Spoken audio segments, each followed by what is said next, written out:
2 on bad Game Jam games, and I'm fairly proud of myself. I started Game Jams with Ludum Dare, and that was about a year ago. I uploaded a video of it to my YouTube channel, and since then, I found a game jam called Mini Jam. I decided to participate in its 71st game jam, where the thing that's special about this game jam is it's a small game jam that runs every 2 weeks. So I decided, you know what, I'm going to get out of the funk that I usually am in with games, and I am going to make a game. This is the game in question. It might be very small, but it is, in my opinion, something I am proud of. The sole objective, as of right now, is literally just to move this square to different planets. Now, these are not the only 2 planets there are. As you can see in the controls, there are some other things you can do. Now, there is one more thing you can do, which is pause the game to move the character more easily. But I kind of forgot to add that to the controls, which probably lowered my score as it's one of the most important mechanics. Now, if I continue to move out, you can see that there's a bunch of different worlds, and you can see they're all named after some sort of food. The reason for that is I started with an Earth-like planet here. This was the first thing I created, and I realized this thing here kind of looks like an avocado. So I decided to name the planet Avocado. Then I made a moon, so happened to look like a cookie, so I named it Cookie. And so on and so on. Eventually I made cheese. I made, after that, I believe, slushy. Then after slushy, I made cherry, which honestly doesn't look too much like a cherry because I just couldn't do it. So I thought about naming it Gumdrop, but it would be too long of a name. Then I made strawberry. Strawberry I am actually pretty proud of. Then I made blueberry.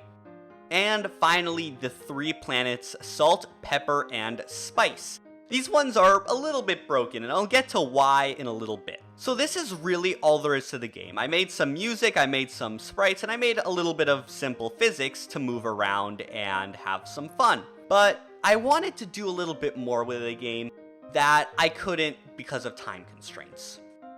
I'm gonna be flat out honest, I only spent about 8 to 9 hours on this game out of a 72-hour game jam.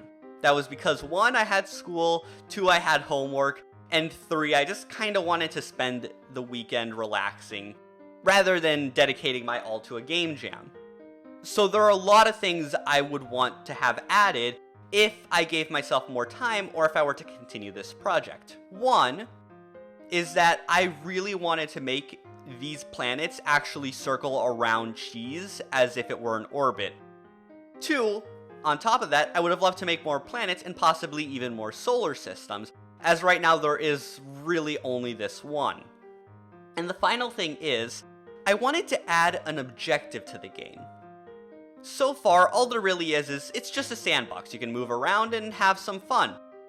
But what I would have loved to do, especially with the addition of pepper, salt, and spice, is to add somewhat of a story. If you've ever played Outer Wilds, I haven't, but I have watched a retrospective of it, so I am 100% knowledgeable. That is complete sarcasm. You will know that it's very much an exploration puzzle game with a story. I kind of wanted something similar to that, but in 2 dimensions with maybe a bit more of a humorous twist, as everything is named after a food. Maybe you start off at avocado, and then eventually, for some reason, you end up at pepper, salt, and spice. And along the way, through cherry, which honestly I just think of as Mars in my head, and blueberry, you get signals. So far, there is some world storytelling in my opinion.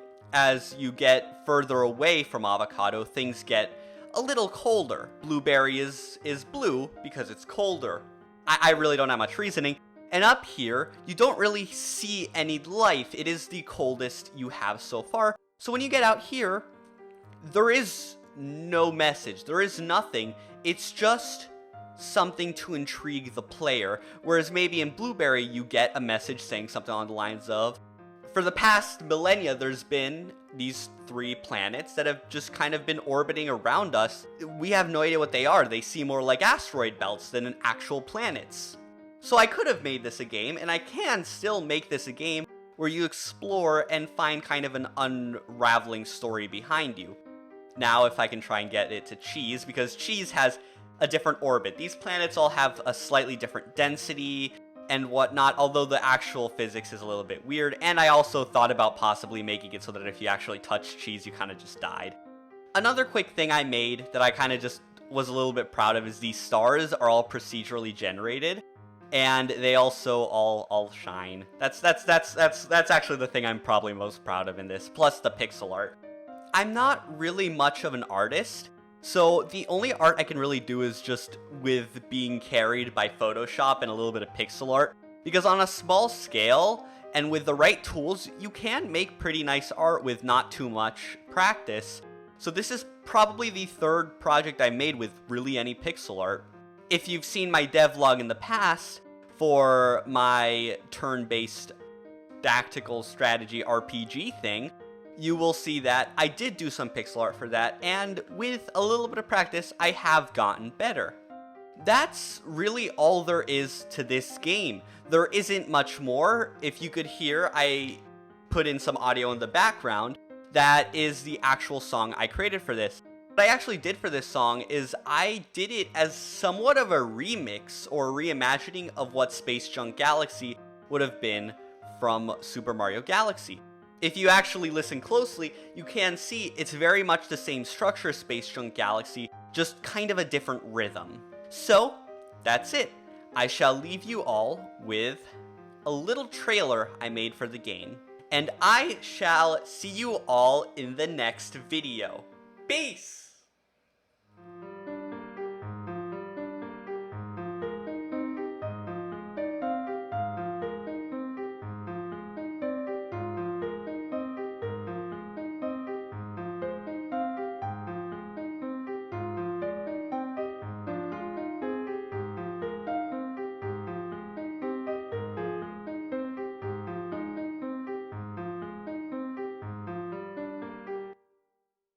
How do I end this?